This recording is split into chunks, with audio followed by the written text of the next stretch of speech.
আসসালামু আলাইকুম, আশা করছি সবাই ভালো আছেন। দেখুন, আমাদের খামারে নতুন অতিথি এসেছে আজকে। এখন আমরা আনবক্সিং করব। আমার সাথে আপনারাও দেখতে তাহলে থাকুন। আশা করছি আপনাদের ভিডিওটা ভালো লাগবে। মাশাল্লাহ, দেখুন 2 জোড়া লাভ বার্ড এনেছি আমরা আমাদের খামারে। মাশাল্লাহ, লাভ বার্ড 2টার 4টারই হেলথ কোয়ালিটি অনেক ভালো। এটা নিয়েছি আমি তুষার এভিয়ারি থেকে। আপনারা অনেকেই চিনতে পারেন তুষার এভিয়ারি। মাশাল্লাহ, আমি যেরকম চেয়েছিলাম সেরকমই পেয়েছি।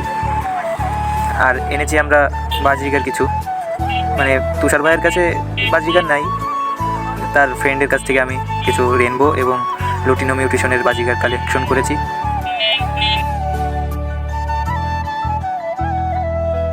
আর এইখানে 2টা এনেছি বাংলিশ। বাংলিশ হলো এই বাজরিকারের চাইতে, নর্মাল বাজরিকারের চাইতে একটু সাইজে বড় হয়। সবাই ভালো থাকবেন, সুস্থ থাকবেন।